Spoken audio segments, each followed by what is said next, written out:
தமிழக வெற்றிக் கழகத்தின் முதல் பொதுக்குழு கூட்டம் சென்னை திருவான்மியூரில் உள்ள ராமச்சந்திரா கன்வென்ஷன் சென்டரில் நாளைய தினம் நடைபெற இருக்கிறது. இதில் தீர்மானங்கள் தொடங்கி முக்கிய அறிவிப்புகள், விஜயின் ஆவேச உரை வரை பல்வேறு விஷயங்களை எதிர்பார்க்கலாம் என்கின்றனர் விவரமறிந்தவர்கள். என்ன நடக்கிறது, தாவேகா போடும் கணக்கு என்ன என்பதை விரிவாக பார்க்கலாம்.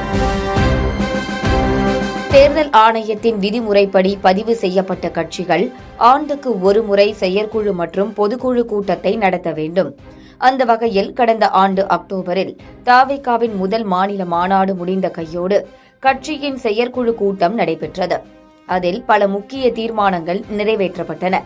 இதனைத் தொடர்ந்து அரசியல் கட்சி தொடங்கி 2வது ஆண்டில் அடியெடுத்து வைத்திருக்கும் விஜய் கட்சியின் பொதுக்குழு கூட்டத்தை நாளை நடத்தவிருக்கிறார். கட்சியின் விதிமுறைப்படி 15 நாட்களுக்கு முன்பு தேதி அறிவிக்கப்பட்டு பொதுக்குழு உறுப்பினர்களுக்கு மின்னஞ்சல், வாட்ஸ்அப் மற்றும் தபால் மூலம் தனித்தனியாக அழைப்பிதழ் அனுப்பப்பட்டு உள்ளது. கட்சியின் தலைவர் விஜய் தலைமையில் நடக்கும் பொதுக்கூட்டத்தில் தலைமை கழக நிர்வாகிகள், பொதுக்குழு உறுப்பினர்கள் என மொத்தமாக 2150 பேர் பங்கேற்க இருக்கிறார்கள் என்று கட்சி தரப்பில் தெரிவிக்கப்பட்டுள்ளது. கட்சி நிர்வாகிகள் அனைவரும் காலை 7:30 மணிக்கே வந்துவிட வேண்டும் என்று அழைப்பு விடுக்கப்பட்டுள்ளது. தொடர்ந்து காலை 10 மணிக்கு தொடங்கும் பொதுக்குழு கூட்டம் நண்பகல் 1 மணி வரை நடைபெற இருக்கிறது. இந்த பொதுக்குழு கூட்டத்தில் தமிழகத்தில் தொடர்ந்து நடைபெற்று வரும் சட்ட ஒழுங்கு பிரச்சினை, அரசு ஊழியர்கள் போராட்டம், இருமொழி கொள்கை, தொகுதி வரையறை உள்ளிட்ட முக்கிய பிரச்சினைகள் குறித்து தீர்மானங்கள் கொண்டுவரப்பட வாய்ப்பிருப்பதாக தெரிவிக்கப்படுகிறது. மொத்தமாக 15 முதல் 20 தீர்மானங்கள் வரை கொண்டுவர வாய்ப்புள்ளது.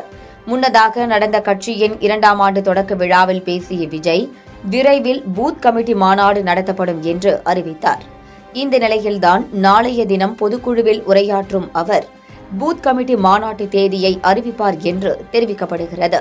இது மட்டுமல்லாது 2026 சட்டமன்ற தேர்தலுக்கு இன்னும் 1 வருடமே கால அவகாசம் இருக்கும் நிலையில் கட்சியின் பணிகளை தீவிரப்படுத்துதல் தொடர்பாகவும், மாவட்ட செயலாளர்கள் அடுத்த கட்டமாக தங்களுடைய மாவட்டங்களில் என்ன செய்ய வேண்டும் என்பது குறித்தும் விரிவான அறிவுரையை விஜய் வழங்க இருக்கிறார். விஜயின் கடைசி திரைப்பட ஷூட்டிங் ஏப்ரல் மாதத்துடன் முடிவடையும் நிலையில் அவரின் சுற்றுப்பயணம் குறித்தான ஒரு சமிக்ஞையை வழங்குவார் என்றும் எதிர்பார்க்கப்படுகிறது. கட்சி தொடங்கிய பிறகு சுமார் 1 வருட காலமாகவே திமுக, பாஜகவை பெயர் குறிப்பிடாமல் விமர்சித்த விஜய் சமீப நாட்களாக நேரடியாக தாக்க துவங்கியுள்ளார்.